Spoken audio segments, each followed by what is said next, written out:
விட்டு தொலைந்த குணமான ஒருவேளை உங்களுடைய திணைப்புலத்திற்குள் புகுந்திருக்குமோ என்ற ஐயத்தில் இருப்பதாக கேள்விப்பட்டேன். பாருங்கள், மானை பற்றி எடுத்து சொல்லுங்கள். எங்களால் எந்த உதவியை செய்கிறோம் பாருங்கள். வண்டகத்தின் வளர்ந்து குறையாமல் பாங்கோடு கண்ணு செத்துக் கொண்டவருடைய தலைவியாரை வெள்ளிமலையிலிருந்து வந்திருக்கூடிய ஒரு வேண்டுவாள். அங்கே அழகான ஒரு மான் ஒன்றை கண்டு இந்த மானை பிடிக்க வந்து வருகின்ற பொழுது அந்த மான் என்னை கண்டு அப்படியே விரண்டு பயங்காட்டு அப்படியே ஓடிக்கிட்டே வந்துச்சு. ஓடி வந்த மானை பின்தொடர்ந்து நான் விரட்டி வந்த மான் தன்னுடைய திருமணத்துக்கு புகுந்து விட்டது. பிடிக்கும் ஒரு நேரத்தில் உங்க தோழி வந்து தடுத்து விட்டார். ஆக இந்த இடத்துல நீங்க கழிவென்ற காரணத்தால நீங்க ஏதோ நல்ல மனசுக்காரங்க நினைக்கிறேன். நீங்க வார்த்தை எப்படி பிடிக்கிறதுக்கு அனுமதி தாரன்னு ஒரு வார்த்தை சொல்லுங்க என்ற நம்பிக்கையோடு என் மானோட சிறப்பு என்னங்கிற விஷயத்தை சொல்றீங்க. இதோ எங்கள் மாந்தான் முன்னாலே நான் வேகமாக விரட்டி வந்தேன் பின்னாலே. இதோ எங்கள் மாந்தான் முன்னாலே நான் வேகமாக விரட்டி வந்தேன் பின்னாலே.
அதை பிடிச்சு தாரதுக்கு ஒரு சம்மதம் தாராய்.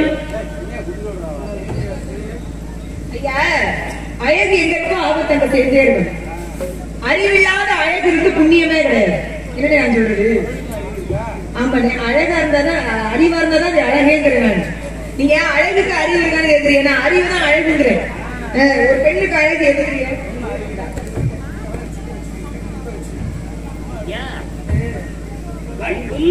வந்ததுக்கு அந்த வேலையா செய்ய கொண்டாங்க. என்ன வண்டி நீங்க வந்து அதெல்லாம் ஒண்ணும் சேரல கொண்டாங்க. எடுத்து கொடுத்ததுக்காக அதுக்காக அது பிரயோஜனப்படட்டுமே. அது எதுக்கு வச்சிருக்கிறது? எதுக்கு ஏடு வந்து காட்டிக்கிறது? ஆக அறிவா இருக்கிறதே அழகுதான். அதுவும் ஒரு பெண்ணு அறிவா இருக்கிறதுங்கிறது அது ரொம்ப ரொம்ப அழகு. அதனால வாங்க, அழகு அப்படிங்கிறது இருக்கிறதுல புண்ணியம் இல்ல. அந்த அழகு பிரயோஜனமாக பயனுள்ளதாக இருக்கணும். மான்குட்டி அழகா இருக்கும், பார்த்தேன், ஆசை வச்சேன், விரட்டி வந்தேன். என் காவலை மீறி உங்களுடைய திரைப்படத்துக்குள்ள புகுந்துருச்சு அப்படின்னு, என்னுடைய காவலை மீறி என் இடத்துக்குள்ள வந்துருச்சு அப்படின்னு நீங்க சொல்றது கருத்து இல்லையா? எனக்கு அது ஒரு பக்கம் அப்படியே கோபம் வருது. ஏன் கோபம் வருது? கோபிக்க கூட ஒரு விஷயத்த சொன்னோம்னா ஏன் ஆத்திரக்காரனுக்கு புத்தி மட்டும் இருக்காங்க. கோபப்பட்டோம்னா அறிவு இழந்துரும். அதனால நிதானமாக யோசிக்கிறதுங்கிறது ரொம்ப முக்கியம். குழப்பமா இருக்கா, அமைதியா இருக்கணும். கோபமா இருக்கா, அமைதியா இருக்கணும். அமைதின்ற ஒற்றை சொல் வந்து எல்லாத்துக்கும் தீர்வு கொடுத்துரும். அதுக்காக எல்லா இடத்துலயும் கோபப்படாம இருக்க முடியுமா? சில இடங்களை கோபப்பட்டாதான் சரியா வரும். நீங்க மான்குட்டி வந்துச்சுங்கிறீங்கல்ல, மானை எங்க பாத்தீங்க? முதல்ல நீங்க வெள்ளிமலையில பாத்தீங்க. வெள்ளிமலை எங்க இருக்கு? வெள்ளிமலை எதாவும் இருக்கு. இங்க வருங்க. இந்த வேலையில இங்க வச்சு போட்டாங்க. என்ன எதுக்காக என்ன இருக்கு வெள்ளிமலை? எங்க அற்புதமான மலைங்க வெள்ளிமலை என்பது. அற்புதமான மலையோ அழகு நிறைந்த மலை, ஒரு இடமான மலை தான். இருந்து போட்டுங்க. வேற எங்கோ இருக்கு, இல்ல எங்களையும். ஆமா, சரி. அங்க பாத்தீங்களா? அங்க பார்த்தமான அங்கேயே பிடிக்க முடியாம அங்க இருந்து இவ்வளவு தூரம் இது துரத்தி அங்கேயே பிடிக்க முடியாம இல்லைங்க, அங்கேயே கையில பிடிச்சிருக்கான். அந்த மான் பக்கத்துல போன உடனே அந்த மான் என்னை கண்ட உடனே ஒரே ஓட்டம் போக்கு காட்டி ஒரு விளையாட நம்மளை பிடிச்சிருக்காரா அப்படின்னு பார்ப்போம். அது முன்னோக்கி ஓடி வர, பின்னோக்கி ஓடி வந்தேன். பின்னோக்கி ஓடி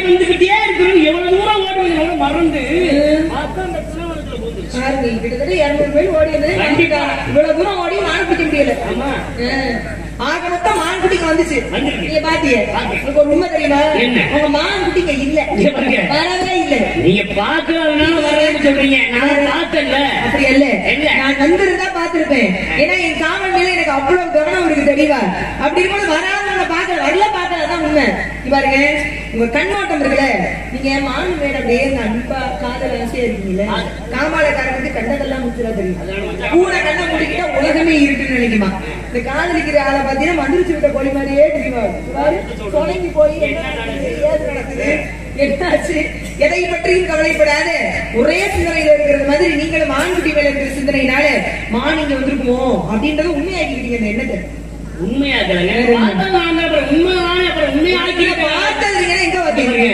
உங்க கவனம் கொஞ்சம் குறைவா இருந்திருக்கலாம். நீங்க எங்க மாடு வந்த விஷயம் உங்களுக்கு தெரியாம இருக்கான். நல்லா இருக்கு. உங்க பார்வையில மேற்பார்வையை பார்த்துட்டு இருக்கீங்க. பறவைகளா வருது அப்படின்ட்டு எங்க வருங்க, எங்க மாணவ கீழே வந்துருங்க. அடியில வந்து திருமணத்துக்கு உள்ள போயிருக்கேன். அதனால கொஞ்சம் கவன குறைவா இருக்கு. ஐயா, நீங்க வந்து முதல்ல ஒரு மனிதன் மதிக்கணும். அதுக்கப்புறம் ஜாதி பெற்று இனப்பெற்று மொழி பெற்று மரியாதை கொடுத்து மதிப்பு கொடுத்து மான காணான்ற மாதிரியான கோரிக்கை வச்சிருக்காரு. எடுத்து சொல்லி அனுப்புவோம்னு பார்த்தா நீங்க ஏன் காவலே போக சொன்னீங்க. ஒழுங்கா ஊர் வச்சிருக்கீங்களா என்ன? நான் இந்த இடத்துக்கு நீங்க தலைவி இருக்கனால இவ்வளவு பொறுமையா கேட்டுக்கிட்டு இருக்கீங்க. என்ன மீறி ஒரு வாட்டி எடுத்து வைங்க வாங்க. நீங்க உடம்பு என்ன புரியும்? உங்களை பார்த்தா நல்ல இறக்கமான சொல்ல பொம்பளை போல மாட்டா இருக்கீங்க. நான் என்ன சொல்றேன், உங்களுக்கு வேணா எனக்கு வேணாம். எனக்கு வந்திருக்கீங்க நீங்க இல்ல. ஆமா, சந்தேகம் நமக்கு நாங்க 2 பேரும் போய் பார்த்துட்டு உங்களை எல்லாம் உங்களை அனுமதிக்க முடியாது. பாக்குறதுக்கு நல்ல ராஜா வீட்டுக்குள்ள மாதிரி வந்திருக்கீங்க. ஆனா முடி சரியில்லை, திருட்டு முடியா இருக்கு. என்ன உங்களை பார்த்துட்டு திருட்டு முடி நினைக்க, இதை போய் திருட்டு முடின்னு சொல்லாம இந்த சின்ன கண்ணா இருந்தா ரொம்ப செல்ல கண்ணு, மழை கண்ணு, செல்ல கண்ணுப்பட்ட கண்ணு காணாம எடுத்து ஒரு பணியாரத்தை கொண்டு வாங்க, அதை எடுத்து வெளியில எடுத்து வைக்கணும். மான்குட்டி கிடையாது இல்லன்னா அந்த உண்மையை ஏற்றுக்கொள்றதுக்கு அந்த மனநிலை முதல்ல நீங்க வாங்க. மாடி வேட்டைக்கு வந்த மாதிரி வர பார்த்தா வேட்டைக்கு எப்படி வருவாங்க? வேணும், அப்ப வேணும், அப்ப வேணும், வலை வேணும், செலவு வேணும். என்னையா வலை வச்சு பிடிச்சிருக்கான், இல்ல குழி வெட்டி பிடிச்சிருக்கான், ஏன் பிடிக்கல? மான்காட்டி மான் பிடிச்சிருக்கான். நான் அதெல்லாம் ஏன் செய்யல இல்லையா? நீ கையால தான் பிடிக்கல. வலை வச்சு வலையை போட்டு பிடிக்கிறோம்னா அந்த வலைக்குள்ள இந்த மானோட கையால சிக்கிக்கிறேன். ஏன்னா என் மான் கொஞ்சம் வளர்த்தியான மாடு, அந்த இடத்துல சிக்கிக்கிறேன். அப்ப சிக்கல் எனக்கு ரொம்ப சிரமமா இருக்கு. இல்ல குழி வெட்டி பிடிக்க முடிச்சுங்களே, குளிக்கவோ இந்த மான் ஒழுங்கா கையால ஒழுங்கு போயிடுச்சு. ஏற்கனவே ரொம்ப சிரமப்பட்டு தேக்கி வச்சிருக்கேன் மாடு. அப்புறம் ஏதாவது ஆயிடக்கூடாது. ஒரு மான் காட்டி மான் பிடிக்கணும், பொய் மானா காட்டி பிடிக்காம இருக்குங்க, கையாலே பிடிக்கணும். இந்த சிலிபுங்கிற அன்பை காட்டினாலும் எது வேணும் ஓடி வந்து பக்கத்துல. ஆமா, அப்படியே சொல்லாதீங்க. ஆனா இதை காட்டி நான் பிடிக்க விருப்பம்ல. கையால கண்ணோட்டத்துலதாங்க எல்லாம் இருக்கு. யார் இடத்துல இருந்து யாரை எப்படி பாக்கணும் இருக்கு. ஒரு அறிவியல் ஆராய்ச்சியாளர் விஞ்ஞானி என்ன பண்ணிருக்காரு, எலிய புடிச்சு சோதனை பண்ணிருக்காரு. அந்த எலியுடைய நடவடிக்கை எப்படி இருக்கும், எலியை நம்ம பேச்ச கேட்க வச்சிடலான்னு எலிய புடிச்சு கொண்டு வந்து ஒரு 2-3 மாசம் வரைக்கும் கூண்டுக்குள்ள போட்டு அடைச்சு எலிய பழக்கிறாரு. எப்படி பழக்கிறாரு? எலி இருக்கிற அந்த கூண்டுக்குள்ள ஒரு மணியை கட்டி வச்சுட்டாரு. இந்த எலிக்கு பசிச்சுச்சுன்னா அந்த எலி அந்த மணி அடிக்கும். அப்படி பழக்கிறாரு. பசிச்சுச்சுன்னா மணி அடிக்கட்டும், மணி அடிச்சா சோறு வைப்போம்னு பழக்கிறாரு. இப்படியே அந்த 2 மாசம் ஆயிடுச்சு பழக்க. 2 மாசத்துல பழக்கிட்டாரு. பழக்கினா இப்ப எலிக்கு எப்ப பசிக்குதோ அப்ப மணி அடிக்கும். நான் கொண்டு போய் சாப்பாடு வைப்பாரு. இப்படியே இருக்கும்போது அங்கிட்டு கொஞ்ச நாள் ஆச்சுல, அப்ப புதுசா ஒரு எலியை கொண்டு வந்து அந்த கூண்டுக்குள்ள விட்டாரு. இப்ப புதுசா வந்த எலி பழைய எலியும் பேசிருக்கு. புதுசு எப்படி எலி கேட்டிருக்கு, நீ இங்க வந்து எவ்வளவு நாள் ஆச்சு அப்படி. நீ பழைய எலி கேட்டிருக்கு, நான் 3 மாசம் ஆச்சு வந்து. அப்படியா, சரி நம்மள 2 பேரையும் குடிச்சு வந்தானே ஒருத்தன், இந்த விஞ்ஞானி வீட்டுக்குள்ள ஆள் எப்படி அப்படின்னு கேட்டிருக்கு. அவன் இந்த பழைய எலி கடிச்சான். நீ வேற விஞ்ஞானியாவே சும்மா தட்டி போய் ஒன்னத்துக்கும் பிரயோஜனம் இல்லை. என்ன அப்படி சொல்ற? அடையாப்பா நீ வேற என்னைய புடிச்சு கொண்டு வந்து 3 மாசம் ஆச்சு. இவனை எனக்கு பசிச்சா மணி அடிப்பேன், மணி அடிச்சா சோறு கொண்டு வந்து வைக்கிறதுக்கு நான் பழக்கிறதுக்கு நான் என்ன வாடுபட்டேன் தெரியுமா? அப்படி எனக்கு பசிச்சா மணி அடிப்பேன், மணி அடிச்சா கொண்டு வந்து சோறு வைக்கிறதுக்கு அவனை பழக்க நான் பட்ட வாடு எனக்கு தாயா தெரியுச்சான். அவன் நினைச்சிருக்கேன் எலிய பழக்கிறவனு, எலி நினைச்சிருக்கேன் அவனை நம்ம பழக்கிறவனு. வீட்டு மாதிரிதான் அவரை வந்து எழுதி யோசிக்கிறா. நீங்க எலி மாதிரி எழுதி யோசிச்சா என்ன நீங்க சொல்ற நல்லா இருக்கேன். ஆண்குட்டி வரல காவல் மேல அவ்வளவு உறுதியா இருக்கேன், காவல் மேல நம்பிக்கையா இருக்கேன். நீங்க இந்த இடத்துல பல விஷயத்தை சொல்லி என்ன வந்து பிசைந்து பாக்குறீங்க. எனக்கு மான் வேணும் இல்ல, நான் மானை பிடிச்சு வச்சிருக்கேன் வைங்களேன், நான் தைரியமா சொல்லுவேன் மான் குட்டியை நான் தான் பிடிச்சு வச்சிருக்கேன், கொடுக்க முடியாதுன்னு. அவ்வளவு தைரியம் என்கிட்ட இருக்கு. உங்க மானை பிடிச்சு வைக்கின்ற அவசியம் எனக்கு துளி கிடையாது. ஒரு பொம்பளை போல சோதிக்க ஆரம்பிச்சு. யார சோதிக்குது அப்படின்னா, ஒரு காதலன் காதலி ரெண்டு பேரும் காதலிக்கிறாங்க, ரொம்ப வருஷமா காதலிக்கிறாங்க. ரொம்ப சிரமம். ஒரே விதமா ரெண்டு பேரும் காதலிச்சுட்டு இருக்காங்க. இது பார்க்க எப்படி காதலிச்சுக்கிட்டே எப்பதான் நம்ம கல்யாணம் பண்றது, ஒரு புள்ள குட்டி இருக்கிறது அப்படி நினைச்சு காதலியை பார்த்து, ஏமா நம்ம ரெண்டு பேரும் இப்படி காதலிச்சுக்கிட்டே இருந்தா நல்லா இருக்கு, கல்யாணம் பண்ணணும் ரெண்டு பேரும் கல்யாணம் பண்ணிக்கலாமா அப்படின்னு கேட்கிறேன். உடனே அந்த பிள்ளை சொல்லுது, காதலிச்சுட்டு தான் இருக்க, இது வரைக்கும் நீ என்ன வேலைக்கு போற, என்னை எப்படி வச்சு காப்பாத்துறது தெரியாது, அத சோதிக்கிறேன். அப்ப உன்ன எந்த அளவுக்கு அறிவு சிந்தனை எப்படி இருக்கு, நீ எப்படி என்னை வச்சு காப்பாத்துவ அப்படி உனக்கு நான் சின்ன ஒரு சோதனை கொடுக்கிறேன். அந்த சோதனையை நீ வெற்றி அடைஞ்சிட்டோம்னா நம்ம ரெண்டு பேரும் கல்யாணம் அப்படி சொன்ன உடனே, சரி என்ன சோதிக்கிற சொல்லுமா அப்படின்னு பெரிய ஊருக்கு சொன்னேன். இதே மாதிரி குளம், அந்த குளத்துக்குள்ள ஒரே ஒரு மாமரம், ஒரு மேடு, அந்த மேட்டுல ஒத்த மாமரம், மாமரம் பழுத்து நிக்கும். எங்க வேண்டிய கொஞ்ச நேரத்தில் மாலை பிடிச்சிருவீங்க, இல்லைங்க மாலை மாத்திர பாத்துருப்பாங்க தாய்மார்களே. என்னுடைய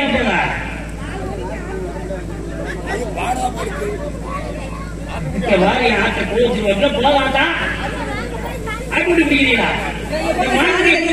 போடுங்க, இட்லி அடிக்க சாப்பிடுங்க, போங்க, உங்களை யாருமே எடுக்க சொல்லு, கிளம்புங்க போங்க, வேலையை பெருக்கு. ஆக அந்த மாம்பழத்தை உன்னை பறிச்சு கொடுத்துட்டீங்கன்னா அவனை கல்யாணம் பண்ணிக்கிறீங்க. அந்த பொம்பளை சொல்லுது, என்னடா விஷயம், நல்ல சீசன் நேரம் மாம்பழம், உனக்கு இல்லாத மாம்பழமா பறிச்சுட்டானே அப்படி நினைச்சு குளத்துல கால் வைக்க போறேன். குளத்துல பெரிய முதல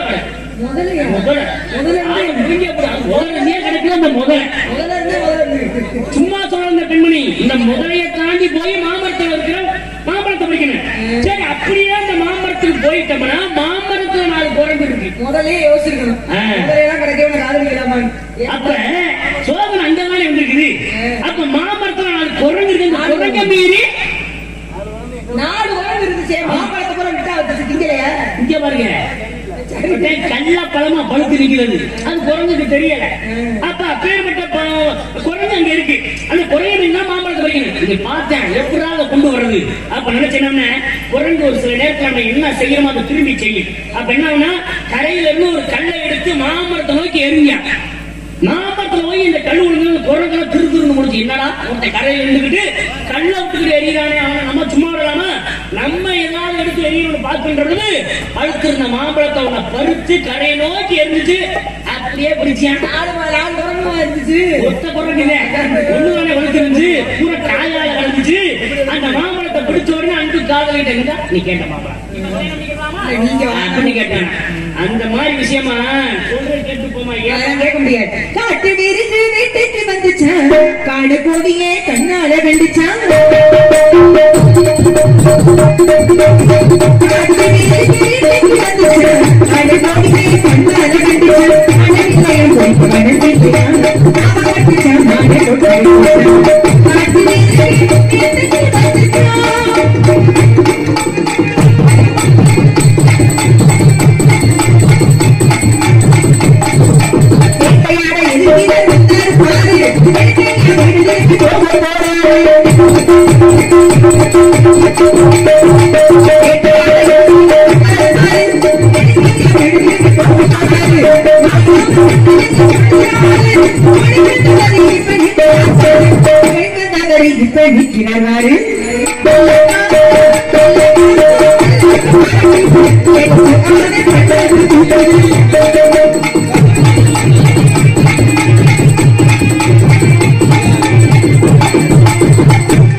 வீர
பாருங்க என் வேலையை எடுக்காதீங்க, உங்க வேலையை நான் எடுக்கிறேன். மான்குட்டியை பாத்தீங்களா?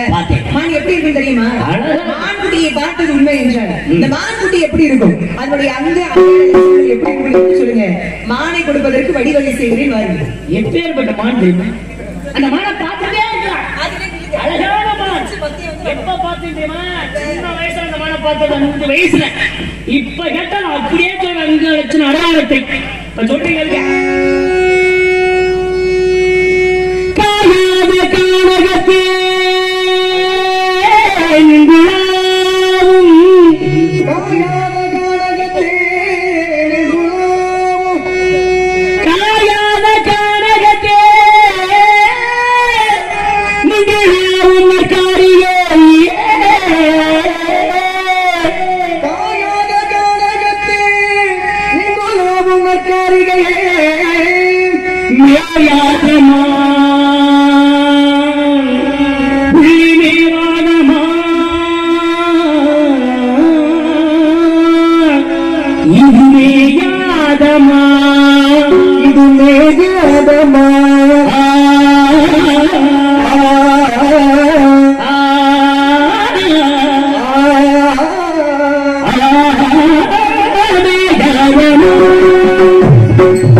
சிவப்பா இந்த வெள்ளி பொண்ணு சிவப்பா ஒரு தீபலோக கொண்ட பூலகம் வந்தாலும் இந்த கண்ட சிகப்பா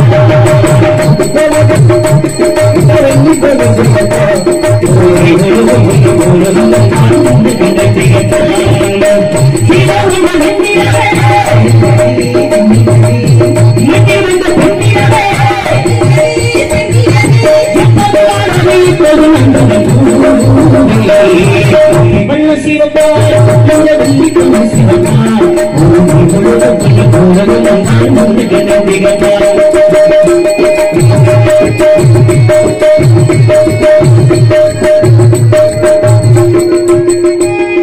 குத்தி விளக்கொலி ஏற்றி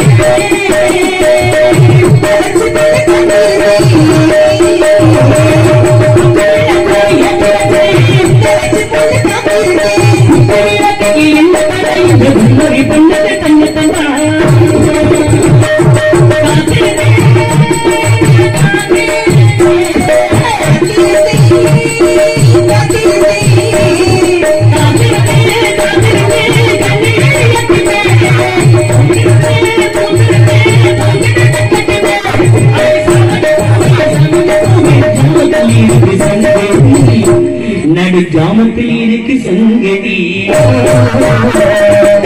இப்பொல்ல சிவத்தா இவரங்கி கொண்ட சிவத்தா உனக்கு உலக பொண்ண உலகம் நான் ஒன்று கடமையப்பா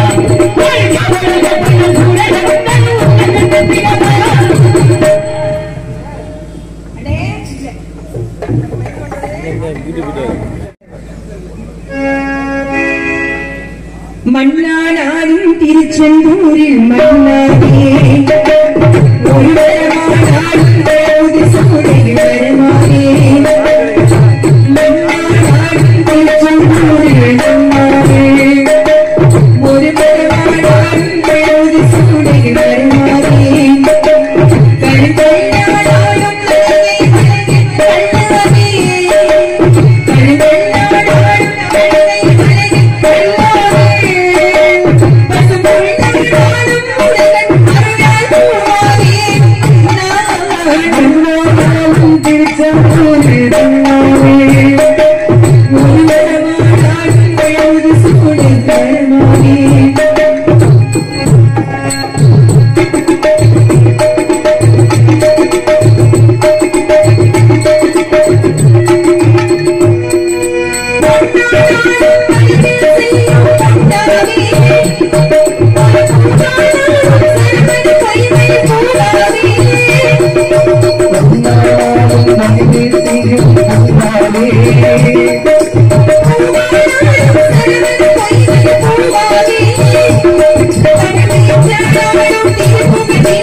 கருங்கல்லானாலும் வேடனாக வந்தவனானே எல்லாம் உன்னை திருமணம் செய்வதற்காகவே உனக்கு என்ன வர வேண்டும்?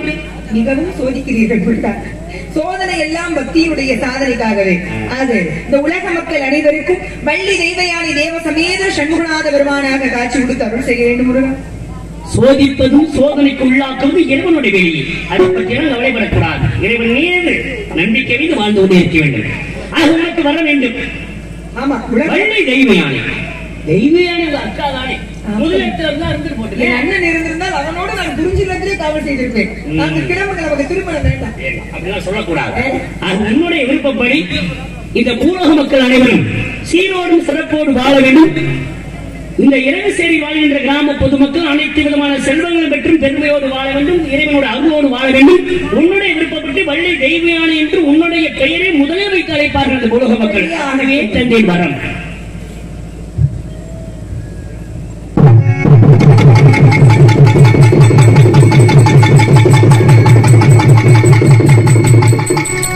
நாடு செழிக்கவனும் நல்ல மழை பெய்ய